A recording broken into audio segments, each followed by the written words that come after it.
Hi guys, it's Dr. Anderson. I'm here with Ken, and over to the side is his wife, Amy. They come to us from Minnesota, way up north, land of lakes and walleye.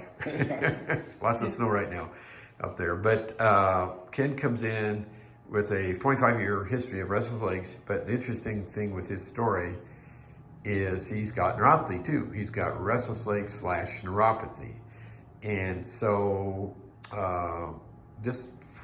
let's just have you start talking. Like, you came here and it's been about 5 days. How are you doing? Great.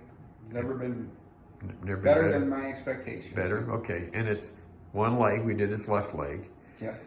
And tell people watching what you told me in terms of restless legs. Well, how did it help you so far? Oh, my life, I felt, was just terrible. It was like having no life. Right. And after this surgery, it's wonderful. I mean, you've had like 2 bouts, just two Yeah. little occasions where you might have had it. From one day to the next, it was like full board, Right. RLS to 0. And you've had maybe two bouts. 2 bouts. Lasted seconds. Just seconds. Wow, that's incredible. But you can tell left leg over here, we had surgery on, much different than the right leg. Yes. Correct? Okay. Now, tell us also about your neuropathy, because that presents on the bottom of the foot quite a bit. Right. And I'm going to just tell people what's it done for that. What can you tell? It went from needles and pins on the bottom of my feet, Okay. Cramping in my feet, Right. And it was awful. So you can tell right now, and in fact, I'm going to stroke your foot here because I'm going to show people, this happens sometimes. So over here, when I do that, you can't tell, very little response. I come over here, and look, folks, he's drawing kind of tickles. Yeah. Okay, the ticklishness is back. So definitely can feel this, Yes.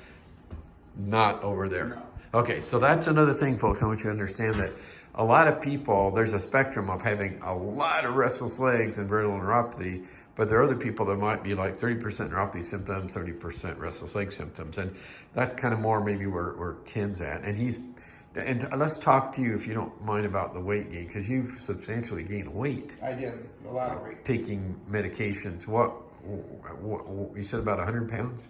Probably about 100, yeah. Wow. I would say. Wow.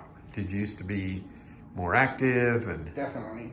Yeah. Okay, so a lot of anxiety along with it, which is what I consider one of the things that anxiety, prompted my weight gain. Yeah. Eating, right, kind of soothing, kind of thing. Yeah, emotionally. Food can be an emotional thing, and so you found yourself doing that just because of the anxiety of this. Okay, what's that anxiety? Is it just not, for people listening, is it not knowing what the next night's going to be like? That's right. The next half an hour is going to be like. Okay. You know, at the end here, restless legs was active almost all the time. Wow. During the day too. I had to be up and walking around all the time. Wow. Recently. Yes.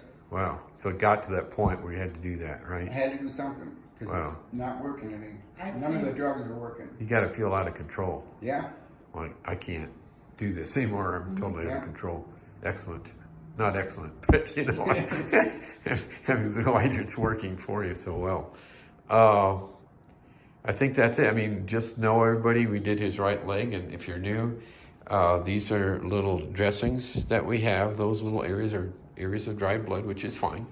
And then this is another nerve tunnel, a superficial perineal nerve tunnel, common perineal nerve tunnel.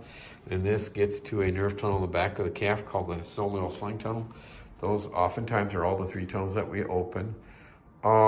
Anything that I've not asked you you'd like to say? Anything else you'd like to mention? The only thing I can say is people? if you're on the fence about what to do, look into it. Look into it? Okay, good. Is that what you did? That's exactly what I did. How did you? I felt like I wasn't getting the kind of help that I deserved. Right. So I took it into my own hands. Exactly. And that's a good point. Because some people, and I don't think it's always a bad thing, but they might go to their primary care doctor and they kind of give up.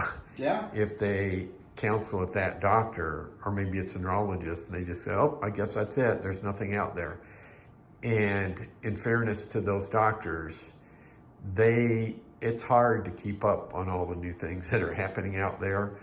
And just with changes in medicine, which I don't think are all good, it's just too much. And they're looking at regulatory things. They're looking at all the things they have to do. And there's just so much new stuff out there, they can't keep up, to be, in fairness to them. So he's going to share this with his primary care doctor, I think, when he gets back. Yep. Right? That'd be great. So really appreciate you guys coming down. I know you traveled down, and we'll be doing your other leg here in 2 more days, and hopefully we'll get the same result on the right leg, and I'm hopeful. And it's going to change your life. It is. All right. It already has. Okay, thank you. Thank you for sharing. Oh, and if you're watching, I always forget to tell you, subscribe to your YouTube channel, and please consider comments and questions if you'd like. Thank you. Thank you, Ken, again. You bet. Thanks.